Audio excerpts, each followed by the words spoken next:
আমরা বর্ধমান দুর্গাপুজো সমন্বয় সমিতির পক্ষ থেকে যে অনুমোদনের ব্যবস্থা করা হয়েছে, এসডিও পারমিশন বা ফায়ার ব্রিগেডের পারমিশন, মিউনিসিপ্যালিটির পারমিশন, বর্ধমান সদর থানার পারমিশন, এগুলোর অ্যারেঞ্জমেন্ট করেছি যাতে বর্ধমানের সমস্ত পুজো কমিটিগুলো আমাদের কাছ থেকে এই সহযোগিতা পায়।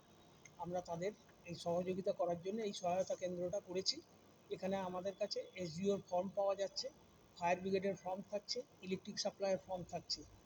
সবাইকে আমরা অনুরোধ করছি যে আপনারা যারা যারা নিজেরা পারবেন করে নেবেন, যারা পারবেন না তারা আমাদের কাছে এসে ফর্মগুলো জমা দিয়ে যাবেন, আমরা আপনাদের পারমিশনের ব্যবস্থা করে রাখব। যারা গত বছরে পারমিশন পেয়েছিলেন তাদের পারমিশন হবে, নতুন পারমিশন হবে কি না আমরা এই মুহূর্তে বলতে পারছি না। নতুন পারমিশন আমাদের তো হাতের মধ্যে নেই, যার জন্য আমরা বলতে পারছি না। আমরা সকাল 10টা থেকে দুপুর 1টা এবং বিকেল 4টে থেকে সন্ধ্যে 7টা পর্যন্ত এখানে সহায়তা কেন্দ্রে বসছি। সকলের যার যার সুবিধা অসুবিধা সব আমরা এখান থেকে মিটিয়ে দেওয়ার চেষ্টা করছি। আমরা 25 তারিখ পর্যন্ত এখানে বসবো, 25শে সেপ্টেম্বর। আমরা সমন্বয় সমিতির সকালবেলা 5 জন এখানে বসেছিল, বিকেলবেলা আমরা 5 জন এসেছি।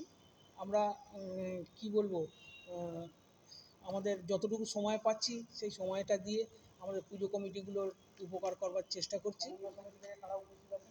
সমন্বয় সমিতি থেকে আমি উপস্থিত আছি, আমার পাশে সমন্বয় সমিতির কোষাধ্যক্ষ আছেন, সমন্বয় সমিতির আর এক সদস্য আছেন, আরও 2 জন সদস্য বাইরে দাঁড়িয়ে আছেন যে কেউ যদি ফিরে না যায় তাদেরকে ভেতরে ঢুকিয়ে আনবার জন্য। কীভাবে দেখছি বলতে আমরা সার্বিক বর্ধমান পুজো কমিটিগুলোর সহযোগিতার চেষ্টা করছি, তারা যাতে হ্যারাস না হয় আমরা সেই চেষ্টা করছি। আমরা গত বছরেও এই সহায়তা কেন্দ্র করেছিলাম এবং বিপুল ছাড়া পেয়েছিলাম। এবছরেও এখনও পর্যন্ত প্রায় 100টা ফর্ম 100টা পুজো কমিটিকে আমরা সাপ্লাই করেছি। আরও পুজো কমিটি আসছে, তাদেরকেও আমরা ফর্ম দেব, তাদেরকে সহযোগিতা করব। তাদের যা অসুবিধা সুবিধা হচ্ছে আমরা তাদের বুঝিয়ে বলে দিচ্ছি কোথায় কী। আমাদের এই মুহূর্তে বর্ধমান দুর্গাপুজো সমন্বয় সমিতির সদস্য সংখ্যা হচ্ছে 135। বর্ধমান টাউনে মিউনিসিপ্যালিটি এলাকায়।